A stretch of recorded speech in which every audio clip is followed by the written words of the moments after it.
Puji Tuhan, Shalom jemaat yang dikasihi Tuhan, saya persilakan duduk kembali. Kita bersyukur untuk hari ini, kesempatan yang begitu indah, kita boleh ada di tempat ini untuk kita sama-sama beribadah, berbakti, dan tiba saatnya untuk kita merenungkan kebenaran firman Tuhan. Seperti yang tadi Ibu Gembala sudah sampaikan, kita bicara tentang hari-hari ini kita memperingati Pentakosta, hari pencurahan Roh Kudus. Ya, mari kita sama-sama merenungkan firman Tuhan pada sore hari ini. Bapak Ibu jemaat yang dikasihi Tuhan, beberapa minggu ini kita membahas banyak hal terkait kondisi-kondisi yang dialami oleh pemazmur. Kita banyak belajar dari kitab Mazmur, bagaimana pemazmur mengalami ditinggalkan, mereka merasa dikhianati, mereka mengalami kesakitan, kesesakan, mereka mengalami kesendirian. Ya, ternyata dekat dengan Tuhan itu tidak meluputkan kita dari semua pergumulan hidup, Bapak Ibu. Tapi kita bisa melihat bagaimana pemazmur boleh mengalami pemulihan di dalam Tuhan, pembaruan di dalam Tuhan. Sangat mungkin kondisi itu juga kita alami hari-hari ini. Dan sebagai penutup dari series khotbah yang sudah kita lalui, pada kesempatan ini kita mau membicarakan tentang satu pesan yang Yesus sampaikan sebelum dia naik ke atas sorga. Ya, kita lihat sama-sama firman Tuhan di dalam kitab Matius pasal yang ke-28 ayat 16 sampai ayat yang ke-20.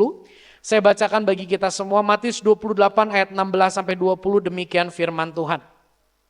Dan ke-11 murid itu berangkat ke Galilea, ke bukit yang telah ditunjukkan Yesus kepada mereka. Ketika melihat dia, mereka menyembahnya, tetapi beberapa orang ragu-ragu.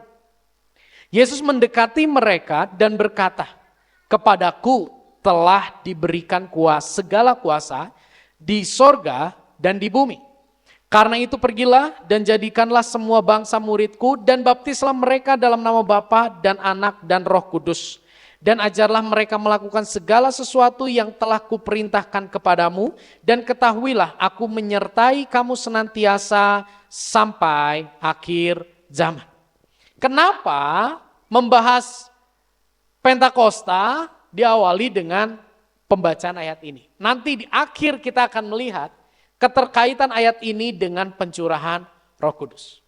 Bapak Ibu, pesan Yesus kepada murid-muridnya sebelum ia naik ke atas sorga, itu bukan tenang hidupmu tidak akan ada masalah.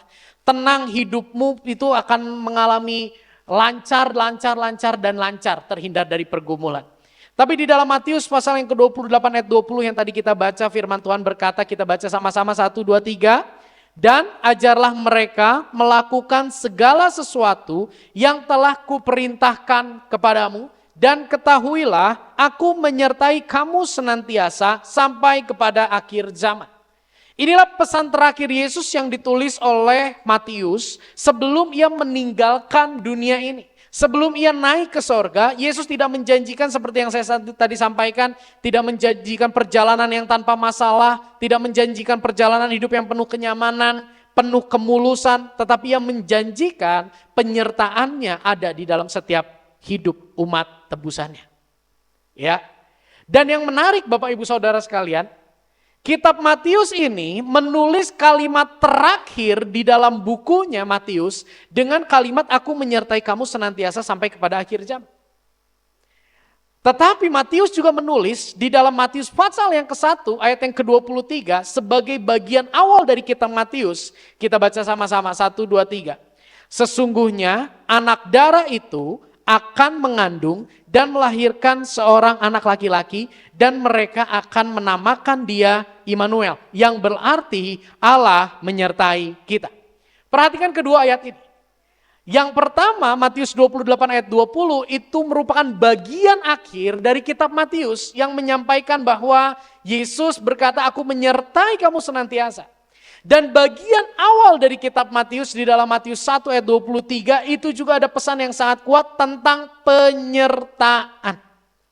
Lewat kedua ayat ini Bapak Ibu kita bisa melihat ada sebuah pesan yang tertulis yang begitu indah.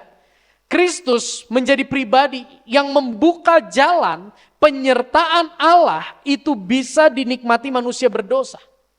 Dan di bagian akhir kitab Matius itu menjelaskan bagaimana Yesus menjamin bahwa umat tebusannya tidak akan pernah ditinggalkannya.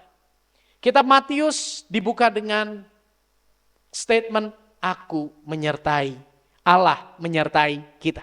Kitab Matius ditutup dengan statement, aku menyertai kamu senantiasa sampai kepada akhir zaman. Saya berdoa kita semua lewat 2 ayat ini bisa menangkap bahwa Tuhan sangat merindukan menyertai kehidupan kita. Ada 4 poin yang akan kita bahas. Yang pertama, Kristus menjadi pembuka jalan bagi penyertaan Allah dapat dinikmati oleh manusia berdosa. Matius 1 ayat 23 tadi kita sudah baca sama-sama. Di sini ada pesan bahwa Allah menyertai kita. Bapak Ibu, saya mau jelaskan sedikit. Kitab Matius ini terucap, perkataan malaikat kepada Yusuf ini terucap di zaman yang sangat kelam bagi bangsa Israel. Kitab penutup perjanjian lama Maleaki dan ada 1 kertas kosong, 2 lembar kosong, lalu kitab Matius. Lembar kosong itu bukan sebagai pembatas perjanjian lama dan perjanjian baru semata. Namun pada realitanya, lembar kosong itu adalah satu masa kurang lebih 300 tahun. Di mana bangsa Israel sama sekali tidak mengalami mujizat Tuhan, tidak mendapat pesan Tuhan seperti sebelum-sebelumnya. Bagaimana bangsa Israel dulu mengalami pertolongan Tuhan yang begitu sempurna, mujizat Tuhan yang begitu ajaib, Tuhan bicara lewat nabi-nabinya, tapi di masa itu Tuhan tidak bicara sama sekali bagi bangsa Israel. Sangat mungkin bangsa Israel ada di tengah intimidasi, sangat mungkin bangsa Israel ada di tengah kondisi, aku sepertinya sudah ditinggalkan oleh Tuhan. Tuhan tidak lagi mau menyertai aku. Tuhan sudah melupakan aku karena kebebalan hatiku dan sebagainya. Tapi satu malam, malaikat Tuhan datang kepada seorang pribadi yang bernama Yusuf. Dan menyatakan bahwa Allah menyertai kita. Ini satu pesan yang sangat indah bagi orang Israel saat itu. Karena seperti yang tadi saya jelaskan, bangsa Israel ada di tengah kesuraman, ada di tengah kondisi yang begitu mencekam, tidak ada pengharapan, penuh dengan intimidasi. Tiba-tiba ada sebuah pesan bahwa Allah menyertai kita. Mungkin kalau Yusuf bisa katakan, wow ternyata Allah masih memperhatikan kita ya. Ternyata Allah masih mau menyertai kita. Ternyata masih ada pengharapan bahwa Allah tidak meninggalkan kita. Bapak Ibu, mungkin hari ini kita ada di tengah kondisi seperti bangsa Israel saat itu.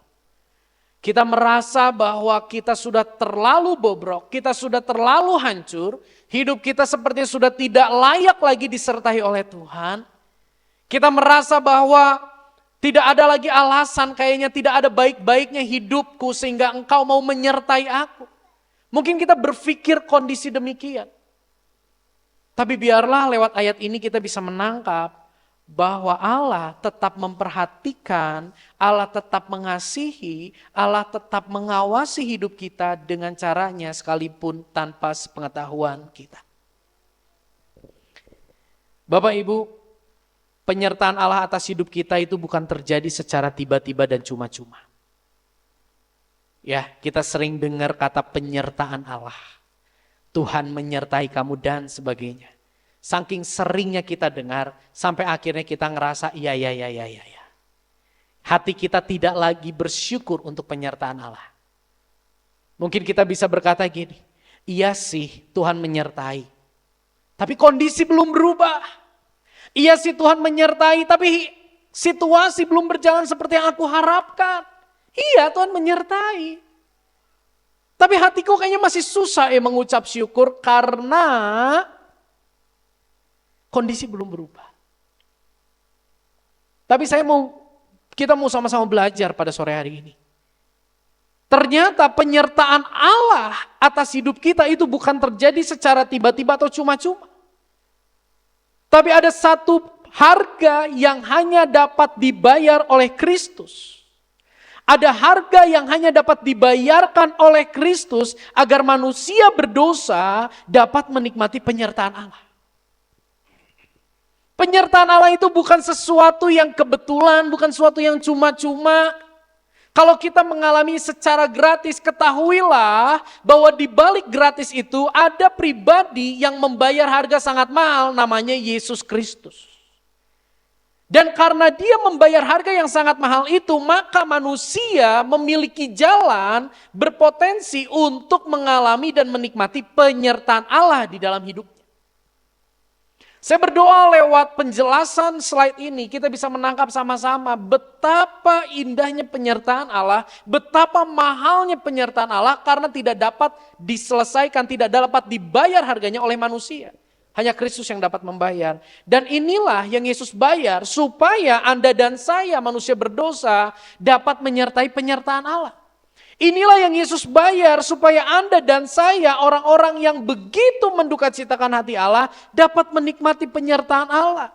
Lewat kehidupan Kristus dan karyanya, Yesus kehilangan kenyamanan ketika dia datang ke dalam dunia. Di dalam hidupnya Yesus difitnah, direndahkan dan dilecehkan. Bagaimana ketika dia lahir tidak ada tempat, dia harus lahir di kandang yang begitu hina. Ketika dia bertumbuh dewasa melayani, perkataannya, firmannya dicurigai, dia dilecehkan, dia direndahkan, disalah mengerti. Ketika dia naik ke dalam sebuah taman Getsemani, dia berdoa di sana, kalau boleh cawan ini lalu daripadaku, dan apa yang terjadi? Doanya tidak terkabul. Di atas kayu salib Yesus harus menderita bukan karena kesalahannya, tapi karena kesalahan kita. Di atas kayu salib Yesus tidak menggunakan kuasanya untuk terbebas dari penyalipan itu.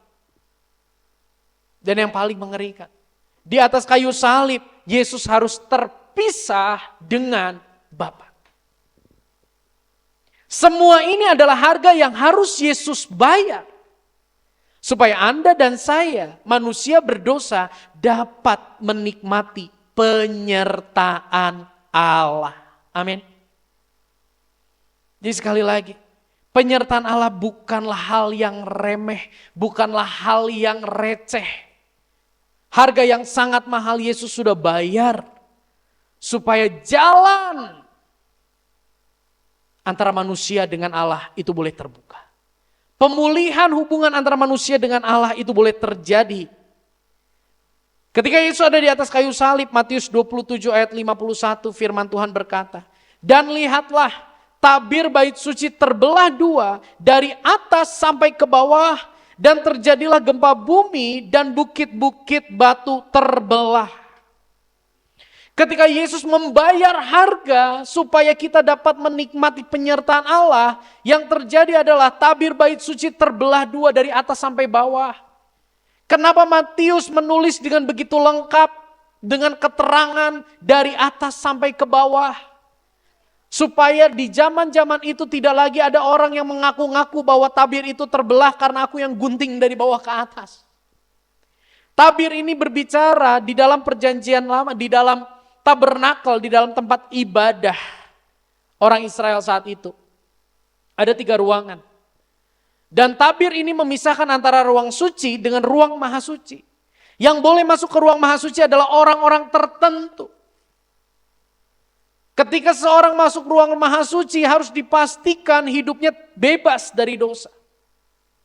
Ketika seorang mau berdoa memohon kepada Allah, dia gak bisa berdoa sendiri langsung. Harus ada pengantara seorang imam yang masuk ke dalam ruang maha suci. Dan ketika Yesus sudah membayar harga yang sangat mahal itu, pembatas itu terbuka.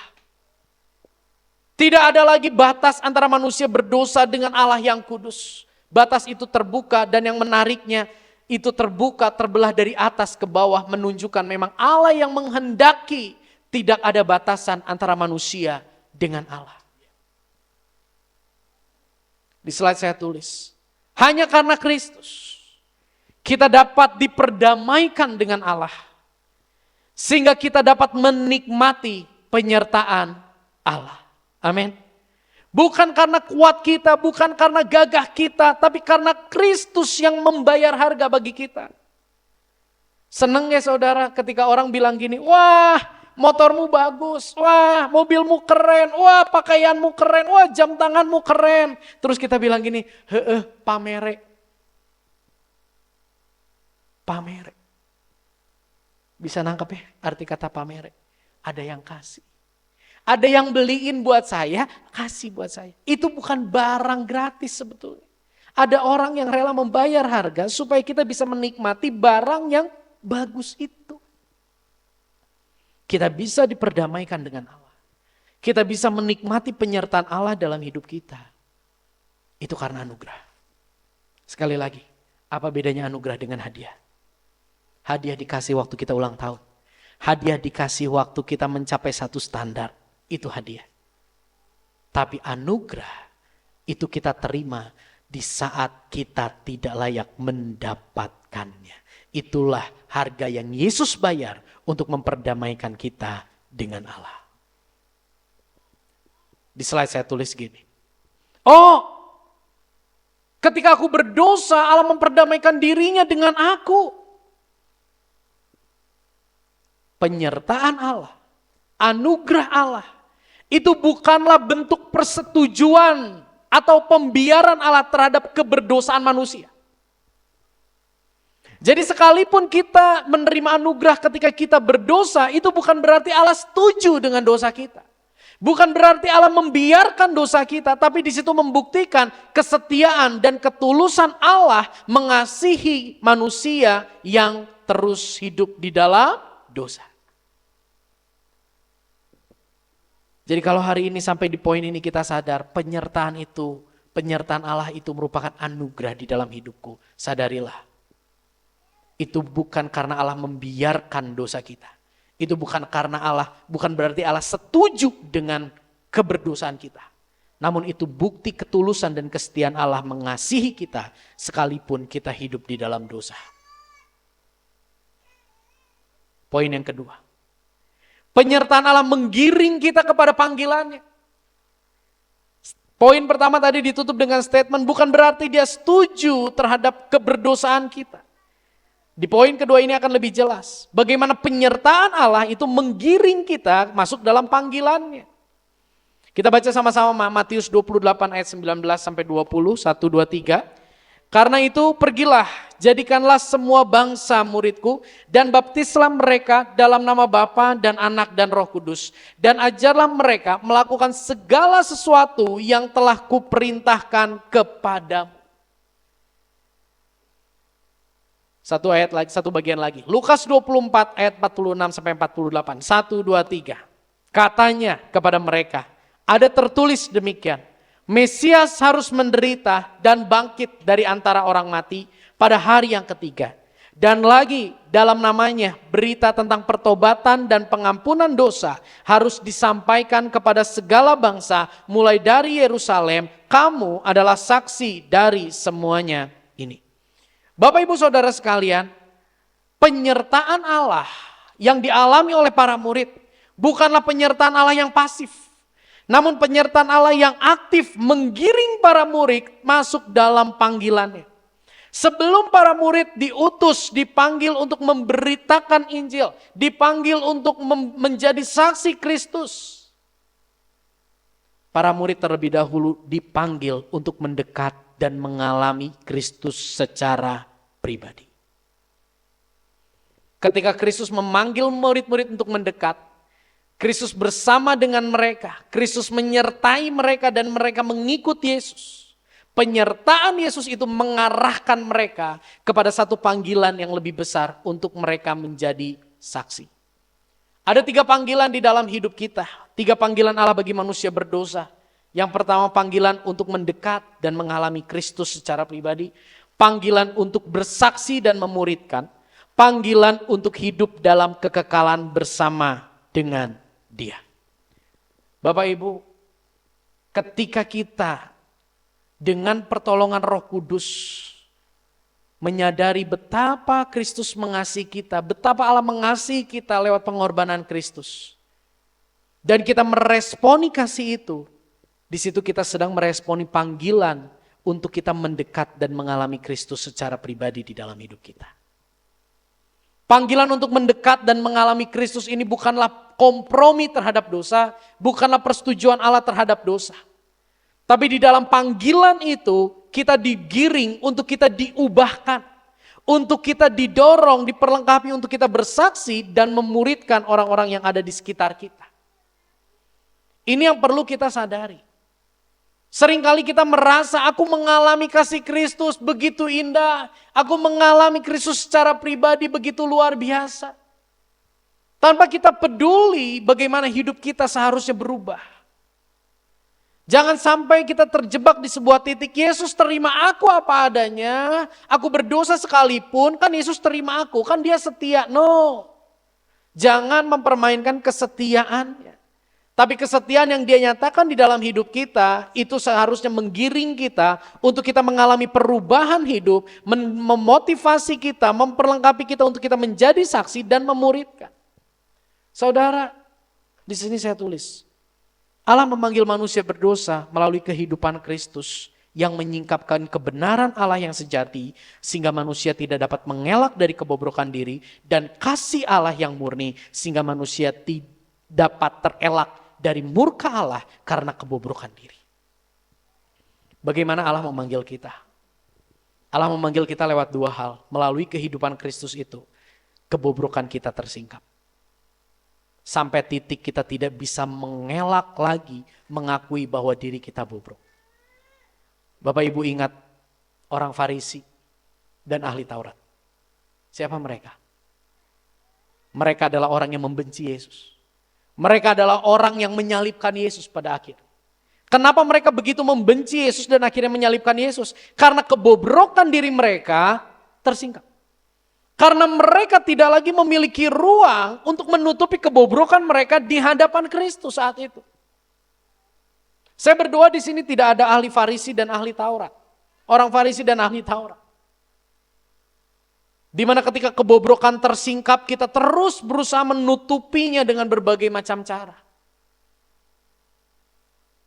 Allah memanggil kita lewat ke karya Kristus dan kehidupan Kristus. Kebobrokan diri kita tersingkap sehingga kita tidak bisa mengelak, ya, aku ini orang yang bobrok.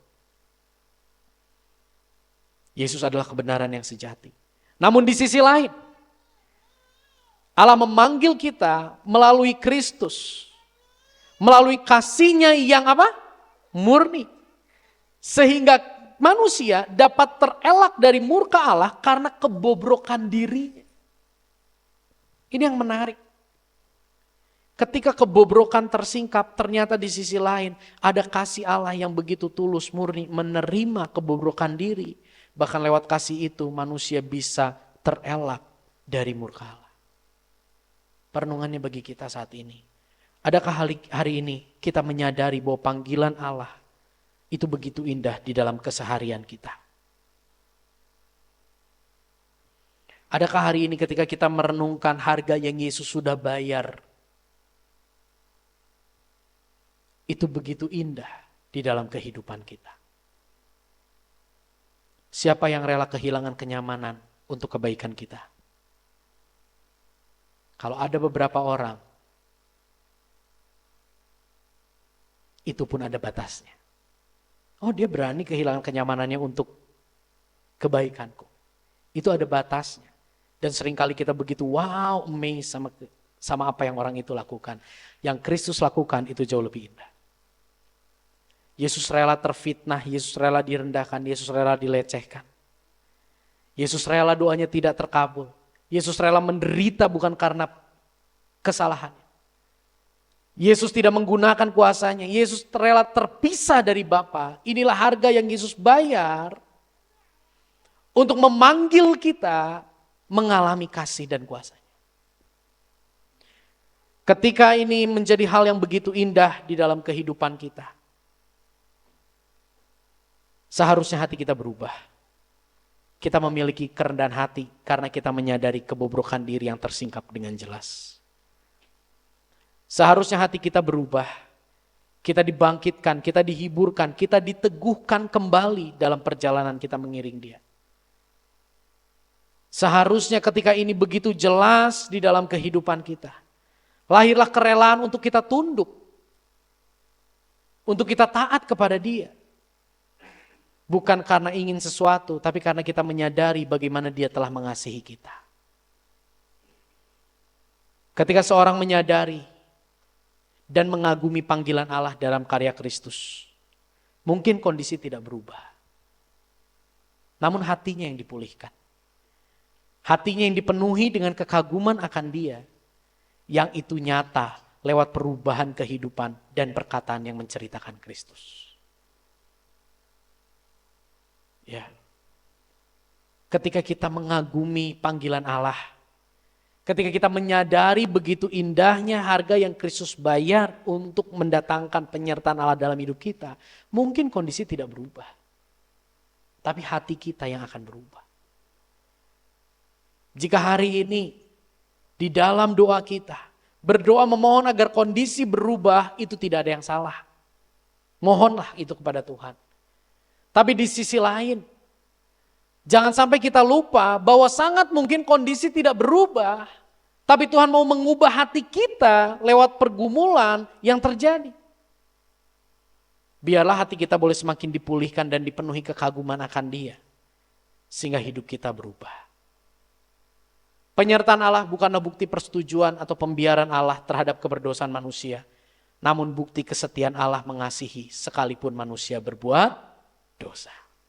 Poin yang ketiga.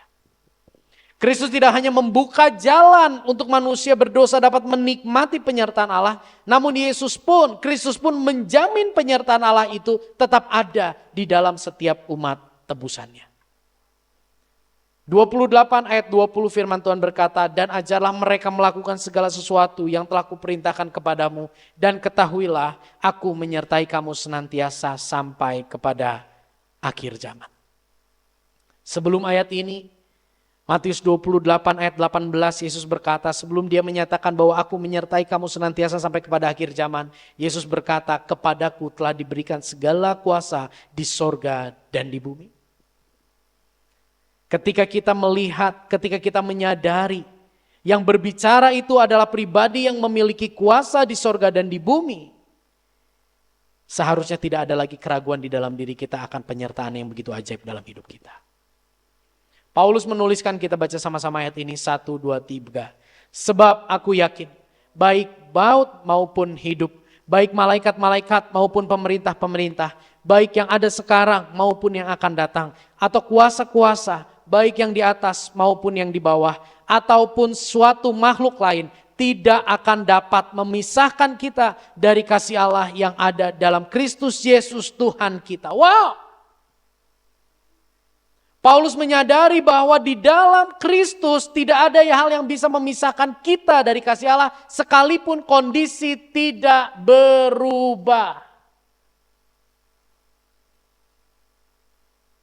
Lewat perenungan ini kita belajar dengan kuasa yang telah Kristus terima dan dengan kasih yang telah Kristus nyatakan, Yesus menjamin tidak akan meninggalkan umat tebusannya. Amin. Yesus tidak hanya bilang gini, aku menyertai kamu. No. Tapi Yesus menyatakan bahwa segala kuasa baik yang di bumi maupun yang di sorga telah diberikan kepadaku. Ketahuilah, yang menyertai kita adalah pribadi yang sangat berkuasa di bumi dan di sorga. Dan tidak hanya berhenti di dalam kuasanya, Dia juga telah menyatakan kasihnya. Untuk apa jika Dia berkuasa namun Dia tidak memiliki kasih kepada kita? Janjinya merupakan janji yang kosong. Untuk apa jika kuasanya tidak dinyatakan dan Dia hanya menyatakan kasih kepada kita? Penyertaannya terasa begitu hambar. Tapi di dalam Kristus kita belajar hari ini. Dengan kuasa yang Dia telah terima. Dan dengan kasih yang Dia telah nyatakan. Dia menjamin tidak akan meninggalkan kita umat tebusannya. Amin. Tapi seringkali kita masih ragu. Seringkali kita begitu rapuh. Sadar enggak?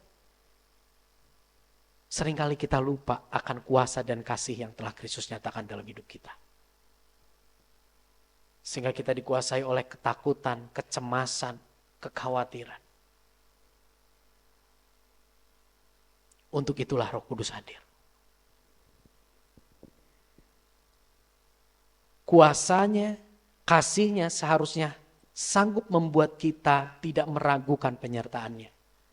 Namun, manusia begitu lemah. Manusia begitu tidak berdaya hidup dengan kekuatan pemikirannya dan keyakinan hatinya sendiri. Maka dari itu poin yang terakhir.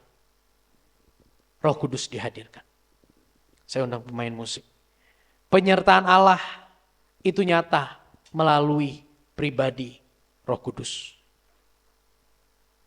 Sekalipun ia telah menyatakan kuasanya, sekalipun ia telah menyatakan kasihnya bagi kita, namun dia tidak berkata cukup. Karena dia tahu kita begitu lemah, sehingga dia memohon kepada Bapa untuk memberikan penolong yang lain, untuk menyertai kehidupan kita.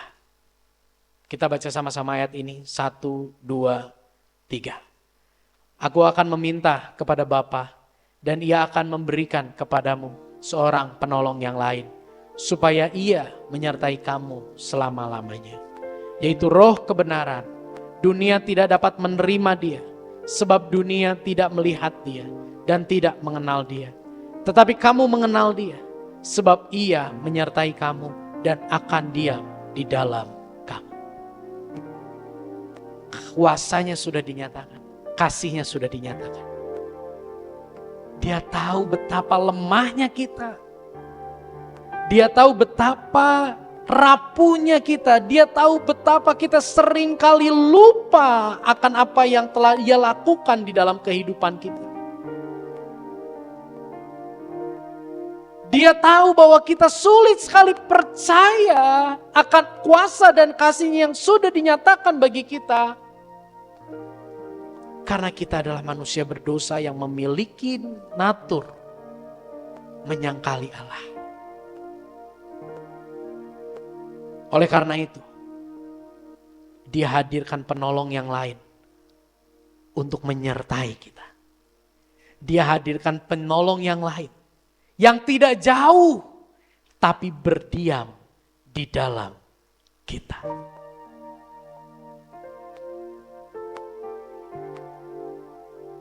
Penolong yang lain itu kita kenal dengan sebutan Roh Kudus.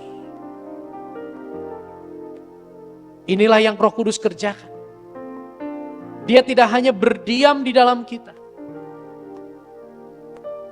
namun Roh Kudus itu dihadirkan di dalam hidup setiap kita untuk menjadi penolong bagi setiap kita. Hari ini kita merasa orang-orang terdekat kita meninggalkan kita. Hari ini mungkin kita merasa tidak ada orang yang bisa kita andalkan untuk menolong kehidupan kita.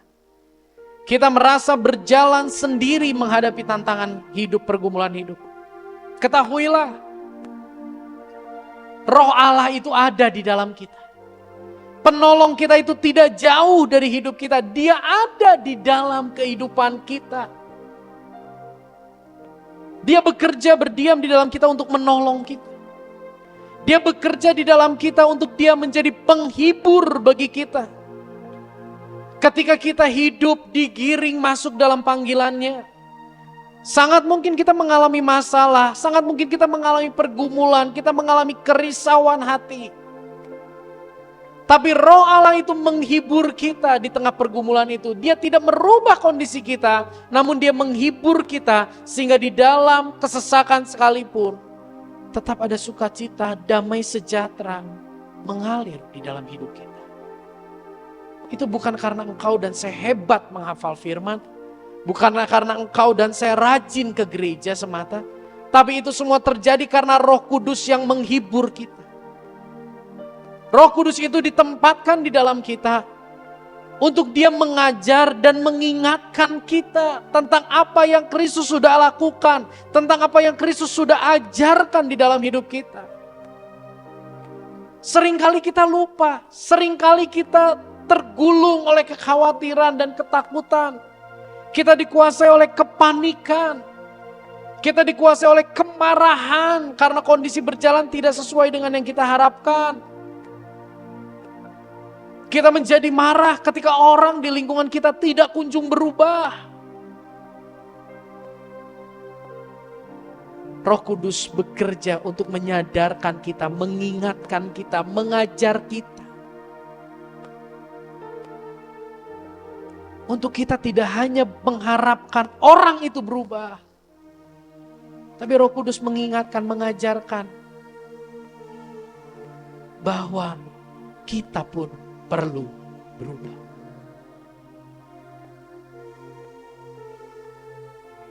Roh Kudus berdiam di dalam kita untuk Dia bersaksi. Bersaksi tentang apa? Bersaksi tentang apa yang Kristus sudah lakukan bagi kita. Ketika kita di dalam kondisi merasa aku benar dan dia salah, Roh Kudus bersaksi tentang apa yang Kristus lakukan sehingga kita mendapati, oh iya, aku tidak lebih baik dari orang itu ya. Oh iya, Yesus mati untuk aku, menunjukkan bahwa aku ini adalah orang yang bobrok, aku orang yang kotor, aku orang yang berdosa. Roh Kudus mengingatkan kita tentang apa yang Kristus sudah lakukan, bukan hanya mengingatkan kita akan apa yang Kristus sudah ajar, tapi apa yang Kristus sudah lakukan bagi kita. Ini adalah penghiburan yang begitu indah di dalam kesesakan hidup kita. Siapa yang hari ini mengalami doa yang tidak terkabul? Roh Kudus bersaksi tentang Yesus, bagaimana Yesus pun doanya tidak terkabul. Siapa yang hari ini ada di kondisi difitnah? Roh Kudus yang ada di dalam kita, dia bersaksi tentang apa yang Kristus sudah lalui dan kita mendapati ternyata Yesus pernah ya mengalami difitnah. Bukan hanya aku yang difitnah. Ketika kita disalah mengerti, ketika kita direndahkan, ketika kita dilecehkan, ketika kita ada di tengah ketakutan yang begitu mencekam, ketika kondisi tidak sesuai dengan yang kita harapkan, dengan pertolongan Roh Kudus, dia bersaksi apa yang Kristus sudah lakukan. Kristus pun pernah disalah mengerti. Kristus pun pernah ada di dalam kesesakan. Bahkan ketakutan yang kita alami hari ini tidak ada apa-apanya dibanding ketakutan yang Yesus rasakan di Getsemani. Bagaimana kita bisa tersentuh dengan apa yang Yesus sudah lakukan? Itu pekerjaan Roh Kudus. Bagaimana di dalam diam kita, di dalam doa kita, di dalam diam kita, di dalam saat teduh kita, kita bisa melihat dan memperoleh penghiburan dari apa yang Kristus lakukan. Itu karena Roh Kudus yang bersaksi buat kita. Hari ini gak ada orang yang mengerti kita. Ya memang gak ada orang yang mengerti kita karena sepatu kita beda. Tapi biarlah Roh Kudus menolong kita hari ini. Untuk kita pun melihat apa yang Kristus sudah lakukan. Apa yang Kristus sudah jalani. Dan lewat semua ini kita terdorong juga untuk kita bersaksi bagi lingkungan kita. Bersaksi bukan tentang kehebatan kita. Bersaksi bukan tentang doa kita. Bersaksi bukan tentang puasa kita. Bersaksi bukan tentang ketekunan kita. Bersaksi tentang Kristus yang setia di dalam hidup kita. Bersaksi tentang Roh Kudus yang menolong dan mengingatkan kita sehingga kita dimampukan untuk setia. Pengorbanan Yesus itu membuka jalan bagi manusia berdosa dapat menikmati penyertaan Allah. Kehadiran Roh Kudus itu memampukan manusia menikmati penyertaan Allah yang menggiring kita untuk hidup dalam panggilannya. Kita ini begitu lemah. Kita ini begitu tidak berdaya. Kristus sudah melakukan karya yang begitu besar, kita sering lupa. Tapi dengan pertolongan Roh Kudus, kita dimampukan untuk percaya, kita dimampukan untuk kita menikmati apa yang Yesus sudah lakukan. Dan itu menghiburkan kita, itu melembutkan hati kita untuk kita mau masuk digiring, masuk lebih dalam kepada panggilannya sebagai umat tebusannya. Inilah Injil. Injil adalah usaha Allah. Injil adalah tindakan aktif Allah untuk menyelamatkan manusia berdosa. Allah Bapa bertindak aktif mengutus Yesus untuk menjadi pendamai antara manusia berdosa dengan Allah yang kudus. Yesus Kristus yang diutus oleh Allah dan dia juga adalah Allah sendiri. menjalani kehidupan yang penuh dengan penderitaan untuk menggantikan manusia menanggung murka Allah dan melayakkan manusia untuk mengecap kebaikan Allah. Roh Kudus dihadirkan. Roh Allah ditempatkan berdiam di dalam kita untuk menolong kita manusia berdosa dapat meresponi dengan tepat panggilan Allah di dalam Kristus. Roh Kudus menolong kita untuk kita bisa meresponi dengan benar apa yang Kristus sudah lakukan di dalam kehidupan kita. Pernah berjumpa dengan orang yang menertawakan karya Kristus? Pernah berjumpa dengan orang-orang yang meremehkan karya Kristus? Pernah berjumpa dengan orang yang menganggap karya Kristus itu sebagai sebuah kebodohan dan kebohongan? Kenapa kita tidak ikut-ikutan sama pemikiran mereka? Saya mau katakan, itu semua karena Roh Kudus yang menolong kita dapat meresponi pengorbanan Yesus dengan respon yang tepat.